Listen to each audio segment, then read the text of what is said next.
Rescue کرنے والے کہیں مل نہیں رہے. لوگ اپنی مطلب پیسے دے کے کشتیوں میں بیٹھ کے وہ اپنی جانیں بچانے کے لیے نہیں, اپنے جانوروں کو بچانے کے لیے اپنی جانیں دے رہے ہیں. اب یہ جو کیفیت ہے, اور یہ اس کلائمیٹ چینج کے ملک میں ہے جس کا 1% کنٹریبیوشن ہے اس کے اس کلیمٹی کو لانے میں, اور باقی جو ہے اس کو ساری دنیا مظلوم تصور کرتی ہے, لیکن اس کے حکمران اتنے ظالم ہیں. ڈاکٹر صاحب نے خوبصورت بات, دانیال صاحب نے مطلب تمام فیکٹس تو کھول کے رکھ دیے کہ یہ اتنے ظالم ہیں کہ یہ اپنے عوام کو خود ڈبونے کے لیے ہر کام کر رہے ہیں. اور کیا کیا انہوں نے شہروں کے ساتھ, کیا کیا مطلب لاہور کو پورے گرین ایریا کو انہوں نے براؤن میں کنورٹ کر کے وہاں کانکریٹ کے جو ہے وہ پہاڑ کھڑے کر دیے, اور دریاؤں کے اندر جو ہے انہوں نے عوام کو لا کے بسا دی ہے. دریاؤں کے ابٹمنٹس بنانے کے بجائے اور بندوں کو بنانے, جنوبی پنجاب کے جتنے بند تھے وہ پہلے سے ان کے بھٹے بیٹھے ہوئے تھے, اور وہ جب پانی آیا ہے تو وہ سارے کے سارے بہ گئے ہیں. یہی حال نیچے بھی ہوگا. تو اب ایسی ظلم کی کیفیت میں میں یہ محسوس کر رہا ہوں ڈاکٹر صاحب کہ عوام جو ہیں ان کو انہوں نے کہیں کا نہیں چھوڑا سوائے ان کو فلمیں دکھانے. اور میں نے تو کہا تھا 4 بندے ایک بوٹ میں بیٹھ جاتے ہیں خوبصورت سے کپڑے پہن کے, لائف جیکٹ پہن کے, اور تمام میڈیا کو فورس کیا جاتا ہے کہ یہی چلاؤ, اور وہ جا کے کسی کو ایک سوٹ دے دیتے ہیں تو اس سوٹ کی پروجیکشن شروع کر دیتے ہیں. مطلب یہ تو اتنا کیلس ہو سکتا ہے کیا کوئی حکمران سب چیز کا ذمہ دار ہو؟ تو میں یہ اس وقت کہنا چاہتا ہوں کہ ہم نے اب تک جو عوام جس کلیمٹی سے گزر رہے ہیں, اس کے بعد میں آپ کو یہ پریڈکٹ کر دوں کہ ان عوام کو جو آپ کی ایگزسٹنگ گورننس سسٹم ہے وہ ان کو نہیں قابو کر سکتا. ان کو نہ ہیلتھ فیسلٹی دے سکتا ہے, نہ ان کو ریہیبلیٹیشن کے لیے کچھ کر سکتا ہے, اور نہ ہی آپ ان کے لیے امداد بلا رہے ہیں. اس سے پہلے کتنی کانفرنسز اب تک پلان ہو جانی. انہوں نے تو عوام کی جو مزری ہے اس کو انٹرنیشنلی پروجیکٹ بھی نہیں کیا. ایک بھی فورن جو امبیسڈرز پاکستان میں ان کی کانفرنس نہیں ہوئی, ایک بھی فورن میڈیا کو کال نہیں کیا, ایک بھی دنیا کے اندر اس کلیمٹی کو بتانے کے لیے کوئی ڈپلومیٹک انیشیٹو نہیں لیا گیا. حتیٰ کہ چائنا میں جب وزیر اعظم تشریف لے کے گئے تو وہاں پہ secretary general of the UN جو تھے وہ ان کے ساتھ تھے. کوئی ایک سٹیٹمنٹ نہیں انہوں نے دی جس میں وہ بتاتے کہ میں جس ملک سے آیا ہوں وہ کتنے بڑی مشکل سے گزر رہا ہے, بلکہ چہرے کی مسکراہٹیں جو تھی وہ ہمیں تکلیف دے رہی تھی. جب کسی کے گھر میں ماتم ہو رہا ہو تو وہ کسی بڑے سے بڑے فنکشن میں بھی چلا جائے تو اس کے گھر اس کے چہرے پہ وہ ریفلیکٹ کر رہا ہوتا ہے کہ میرے عوام اس وقت ایک مشکل سے گزر رہے ہیں. کچھ بھی نہیں ہوا ابھی تک. UN کے اندر ہماری طرف سے کوئی انیشیٹو نہیں سامنے آیا. ایون مستقل مندوب نے 2 لفظ بھی نہیں کہے UN میں. میں آتا ہوں جناب دانیال عزیز صاحب. دانیال عزیز صاحب, یہ جو کہتے ہیں سر کہ ایفیکٹ یعنی آفٹر ایفیکٹ جس کو کہا جاتا ہے, اب مسئلہ آئے گا ہیلتھ کا, ایجوکیشن کا, انفراسٹرکچرز کا, فوڈ کا ہے, اس کے علاوہ ریہیبلیٹیشن جس کو ہم کہتے ہیں, اور ریلیف. ابھی ہم نے سنا کہ ریلیف دیا انہوں نے 1 مہینے کا, جن ایریے میں آپ کے الیکٹریسٹی کا مسئلہ مثلا بل کا مسئلہ دیا ہے. سر آپ سمجھتے ہیں کہ یہ جو آپ کا ریہیبلیٹیشن کا آئے گا اس کے لیے دنیا میں ہم نے دیکھا ہے کلائمیٹس آتا ہے لیکن لوکل باڈیز ہوتی ہیں, انتظامی معاملات ڈسٹریبیوٹ ہوتا ہے, اختیارات ڈسٹریبیوٹ ہوتا ہے, مالیات ڈسٹریبیوٹ ہوتا ہے, ادارے کونے کونے میں موجود ہوتے ہیں, کام کرتے ہیں. یہاں تو ایک چیف منسٹر پنجاب کو, ایک چیف منسٹر سندھ کو, ایک چیف منسٹر آپ کے KPK کو, اور ایک چیف منسٹر بلوچستان کو, اور ایک IG اور ایک چیف سیکرٹری. کیا سر اس سے زیادہ آپ نہیں سمجھتے کہ اس میں انتظامی بہت بڑا فقدان بھی ہے؟ جی بالکل, اس پہ کوئی شک نہیں. آپ نے ایک ایک چیز کی نشاندہی جو کی ہے وہ درست ہے, اور آنے والے دنوں میں جو آپ کا سوال ہے اس کی جانب میں آتا ہوں. آنے والے دنوں میں آپ یہ توقع رکھ سکتے ہیں کہ میں دسمبر سے تواتر سے آپ کے پروگرام پہ اور پروگراموں پہ یہ کہہ رہا ہوں کہ ایک مہنگائی کا ریلا تیار کیا گیا اور وہ آ رہا ہے, اور اس کی نشانیاں نظر آنی شروع ہو گئی تھی. یعنی مئی میں 0.3% جو ہے مہنگائی تھی, اور اس کے بعد جولائی میں 4.1% تھی, اور اگست میں منسٹری آف فائنانس نے اور اسٹیٹ بینک آف پاکستان دونوں نے کہا تھا کہ یہ 4 سے 5 کے درمیان ہوگی، یعنی 0.3 سے لے کے 5 تک ہم سفر کر چکے تھے صرف چند ماہ میں، اور ستمبر میں اصل میں اس نے چڑھنا تھا۔ اب جبکہ اسٹیٹ بینک کو پتہ ہے، سب سے اہم بات ہے وہ یہ سمجھنے والی ہے ڈاکٹر صاحب اور آپ کے ذریعے آپ کے ناظرین کو، کہ مہنگائی ہوتی نہیں ہے، مہنگائی کی جاتی ہے۔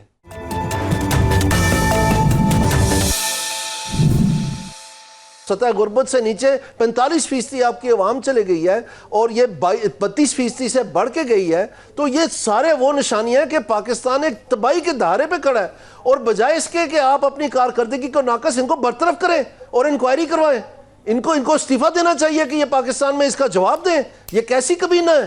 یہ سارے اسمن حکمن بکمن بیٹھے ہوئے ہیں، کیوں سزا کاٹیں یہ سب لوگ؟ جب اربوں ڈالر تیار پڑے ہیں، لوگ تیار ہیں دینے کے لیے، تو وہ کیوں نہیں پہنچ پا رہے؟ اس چیز کی انکوائری کریں، کون ہے اس کا ذمہ دار؟ یہ کیوں نہیں ہو رہا؟ یہ بہت بڑی بات ہے، اسی لیے تو باقی دنیا آپ کی مدد نہیں کرتی۔ IMF نے آپ کے گلے کے اوپر اپنا گھٹنا رکھا ہوا ہے، اور آپ کی بے روزگاری، آپ کی مہنگائی، آپ سمجھتے ہیں چھپانے سے ہی ہٹ جانی ہے؟ یہ چھپا رہے ہیں۔ آپ کو پتہ ہے 2020-21 سے 5 سال ہو گئے ہیں، لیبر فورس سروے ہی نہیں کروایا، اور ابھی بھی یہ تیار نہیں ہے کروانے کے لیے کہ بے روزگاری کی کس ایج گروپ میں کتنی ہے، کس علاقے میں کتنی ہے، کون کون سے شعبے میں ہے۔ ابھی بھی ان کو صرف IMF نے بولا کہ اگر آپ نہیں کروائیں گے تو ہم آپ کی مدد نہیں کر سکتے۔ IMF کے ساتھ انہوں نے ستمبر میں وعدہ کیا، ڈاکیومنٹڈ ہے، کہ ہم جون سے پہلے، بجٹ سے پہلے آپ کو لیبر فورس سروے کے فگر دے دیں گے۔ انہوں نے نہیں دی۔ اب ستمبر پھر ریویو آ گیا، انہوں نے پھر نہیں دینی۔ یہ گورننس سے چھپ رہے ہیں، یہ کہہ رہے ہیں آپ اپنی گورننس کی رپورٹ نہ چھاپیں۔ یہ اینٹی کرپشن سے چھپ رہے ہیں، اس میں یہ جو افسروں کی انہوں نے تعینات افسر جو ہیں ان کی ایسٹ سٹیٹمنٹس دینی تھی، یعنی انہوں نے کوئی کسر نہیں چھوڑی کہ یہ ایڑیاں چوٹی کا زور لگا رہے ہیں کہ ہم کسی طرح اس طرف نہ جائیں جہاں پر ہمیں صحت مند قرار دے دے کوئی۔ اور یہ حد ہو گیا، عجیب بات ہے ان کا۔ آپ دیکھ لیں، یہ ابھی سول سروس ریفارم انہوں نے اناؤنس کیا، اس کی گھٹیا سی پریزنٹیشن دے دی، اور ساتھ ہی ایک کمیٹی بنا دی یہ سیکرٹریز کی کہ جناب آپ کریں یہ سول سروس ریفارم۔ یعنی کچھ پتہ نہیں ہے ان کو یہ کیا کریں۔ 5 پلان اس وقت اکٹھے رائج ہیں ایک ہی شعبے میں، ایک ہی چیز کے لیے۔ ایک اڑان پلان ہے، ایک آپ کا IMF کا پلان ہے، ایک آپ کا prime minister economic transformation agenda کا پلان ہے 3 سال کا، ایک آپ کا ورلڈ بینک کا پلان ہے، ایک ساتھ SIFC کا پلان چل رہا ہے۔ کسی کے آپس دوسرے میں ربط ہی نہیں ہے، فگر ہی ہو رہے ہیں، ایک میں فگر ہو رہے ہیں، دوسرے میں فگر ہو رہے ہیں، ٹارگٹس ہو رہے ہیں اسی چیز کے لیے۔ میں آپ کو ایک مثال دیتا ہوں، ٹیکس ٹو GDP ریشو کتنا اہم ہے۔ ابھی ہم رو رہے ہیں کہ ہم قرضہ لے رہے ہیں، کیوں لے رہے ہیں؟ کیونکہ ہمارا tax to GDP ratio Pakistan میں، یہ پورے خطے میں اور دنیا میں شاید سب سے کم ہے، اور اس میں وجہ کیا ہے کہ پھر ہمیں خسارہ ہوتا ہے، اس کو بھرنا پڑتا ہے قرضہ لے کے۔ تو وہ ٹیکس ٹو GDP ریشو ایک رپورٹ میں، یعنی اڑان پلان میں لکھا ہوا ہے 13.5% ہم کریں گے 5 سال میں۔ پرائم منسٹر ایجنڈا میں لکھا ہوا ہے کہ ہم وہ 13.5 کریں گے 3 سال میں، اور ورلڈ بینک کے 10 سالہ پروگرام میں لکھا ہوا ہے کہ ہم 13.5 کریں گے 10 سال میں۔ آپ مجھے بتائیں یہ کیا تماشا ہے؟ کسی کو پتہ ہے یہاں پر کیا ہونا ہے؟ اور قرض لیتے پہ لیتے جا رہے ہیں، اور کہہ رہے ہیں کہ اب صوبوں کے پیسے بھی ہمیں دے دیں، وہ بھی ہم ہڑپ کرنا چاہتے ہیں۔ 55 کی کابینہ ہے، پوری دنیا میں وزیر اعظم لے کے گھوم رہے ہیں، لیکن رزلٹ کیا ہے یہ دیکھیں۔ میں آتا ہوں جناب اکرام صاحب، ایک تو مجھے یہ بتائیے، ایک تو بات جو ہمیں اطلاع ملی ہے کہ ایک تو بین الاقوامی طاقتیں، جو امداد دینے والی بیرونی ادارے ہیں، وہ آپ کو آپ کے ماضی کی مس مینجمنٹ، کرپشن، میجر کرپشن اور بے ضابطگیوں کی بنیاد پر تو پیسے دے نہیں رہے، اور جو دے رہے ہیں وہ انڈیپینڈنٹ NGOs کے ذریعے چاہتے ہیں پاکستان میں لگانا، اور انڈیپینڈنٹ NGOs کے ذریعے اگر لگایا جائے گا تو یہاں حکومت کھا نہیں سکتی، ان کے کارندے کھا نہیں سکتے، تو چنانچہ اس لیے کہا جا رہا ہے ہمیں ان پیسوں کی ضرورت نہیں ہے، ورنہ پاکستان تو قرض پر چل رہا ہے۔ اور یہ جو اسٹیٹ بینک نے ابھی رپورٹ دی ہے، اس کی آپ تصحیح کر سکتے ہیں کہ پاکستان پر قرضے و واجبات 54.197 ارب روپے کی بلند ترین سطح پر ہیں۔ قرضے GDP کے 82.1% کے برابر ہیں۔ صرف مالی سال 2024-25 میں اضافہ 8,740 ارب روپے، مقامی قرضہ 5447 ارب روپے، غیر ملکی قرضہ واجبات 34906 ارب روپے۔ ایک طرف ہم کہہ رہے ہیں ہمیں پیسے دو، قرض دو، دوسری طرف ہم امداد پہ کہتے ہیں ہمیں نہیں چاہیے. تو سر یہ امداد اب این جی اوز کے ذریعے آ رہی ہے، اس لیے منع کیا جا رہا ہے. کیسے دیکھتے ہیں سر اس کو؟ دیکھیے بہت تو ہم پیسے کے حقدار تھے، کیونکہ یہ جو کلائمیٹ چینج کا افیکٹ ہے اس میں تو سارے دنیا کے ملکوں نے مانا کہ ہم فرنٹ لائن ملک ہیں اور ہمارا نقصان ہماری غلطی کی وجہ سے نہیں ہوا. تو انہوں نے کہا بھائی یہ دیکھیے ہم بلینز آپ کے لیے اناؤنس کر رہے ہیں، آپ جلدی جلدی پلان بنائیے اور اپنا پیسہ لے لیجئے. لیکن کرائسس آف کمپیٹنس اتنا زیادہ ہے اور اس کے پیچھے وجہ وہی ہے کہ جب آپ من مرضی کے آفیسر لگائیں جو صرف آپ کی خوشامد کریں، جو پاکستان کی سول سروس ایک زمانے میں مانی جاتی تھی، سارا انتظامی ڈھانچہ دیکھتی تھی، اب اس کی جگہ ہم نے ایسے لوگ رکھے جو صرف خوشامدی ہیں اور کبھی ان کو انعامات دیے جاتے ہیں، پھر پتہ چلتا ہے کہ نندی پور تو بیٹھ گیا ہے. کیا کیا حرکتیں ہم یہاں گنوائیں. مگر دیکھیے جو بنیادی وجہ ہے کہ اب ہم 87 ٹریلین کا، ابھی یہ اسٹیٹ بینک نے 2 دن پہلے رپورٹ جاری کی ہے کہ جو ہمارا قرضہ ہے وہ اس قدر بڑھ چکا ہے کہ آنے والے دنوں میں ہم صرف ڈیٹ سروسنگ کے لیے پورے کا پورا ریونیو ہمارا ضائع ہو جائے گا. پھر ہم کیا حرکتیں کر رہے ہیں کہ ہم نے پیٹرولیم لیوی لگا دیا 87-88 روپے پر لیٹر، تاکہ وہ صوبوں کو کوئی حصہ نہ ملے اور سارا ہم وفاق جیب میں ڈال دیں. اور اس کو پھر ہم نے ایک طرف قیمتیں بڑھائیں پیٹرول کی اتنی زیادہ پر لیٹر لگا کر، دوسری طرف سیل ٹیکس نہ لگا کر صوبوں کا نقصان کیا. تیسری دفعہ ہم نے یہ حرکت کی کہ پھر بھی ہمارے بڑی مشکل سے 17 ٹریلین اکٹھے کیے جس میں ٹیکس نان ٹیکس تھا اور 25 ٹریلین خرچ کر دیے.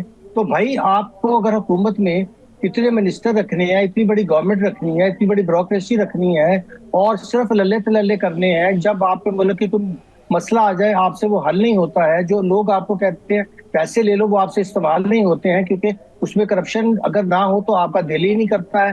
آپ کہتے ہیں کہ میں 100 روپے ملے تو 80 روپے جیب میں ڈال دوں. اب آپ دیکھ لیے کراچی کے کیسے کیسے منصوبے، سندھ کے کیسے کیسے منصوبے صرف کاغذوں میں رہے.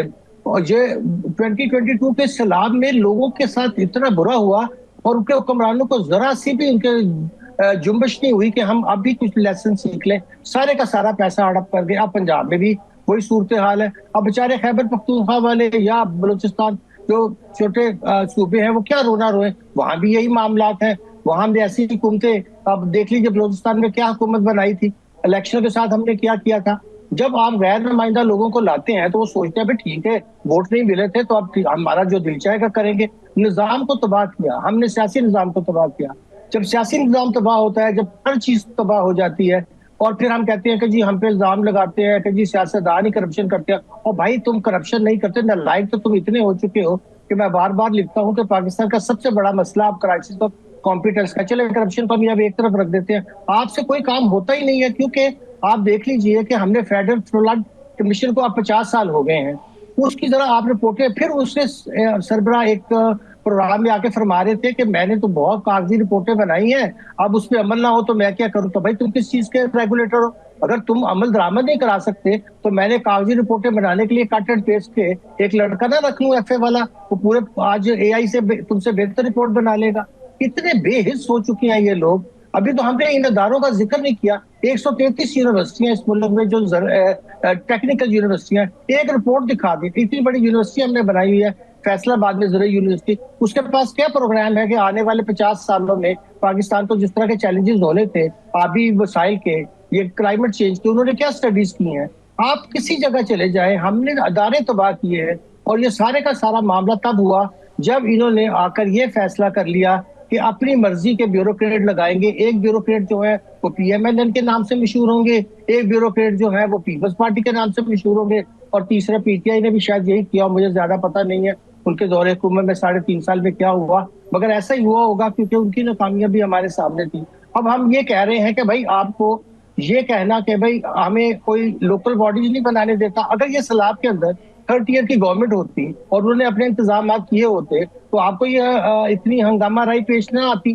مگر آپ نے آئین میں لکھنے کے باوجود کہ ہم نے آرٹیکل 140A میں ایڈمنسٹریٹو، فائنینشیل اور جو پولیٹیکل اختیارات ہیں وہ ڈیوالو کرنے ہیں. آپ مجھے بتائیں 15 سال ہو گئے ہیں 18th امینڈمنٹ کو، کیوں نہیں کیا ہم نے؟ ہر چیز کا الزام کسی ایسی جگہ لگا دینا، بلیم شفٹنگ کرنا، خود جو کام اپنے ذمے ہے وہ نہ کرنا، اور پھر لے کر کیا کرنا کہ میڈیا کے اندر پے پروجیکشن کرنا کہ آج تک دنیا کی تاریخ میں ہم سے زیادہ جو ریلیف پروجیکٹ کرنا ہے، جو ایکسیکیوشن کرنا ہے، اس کو تو سیکھیں آپ ہم سے آ کر.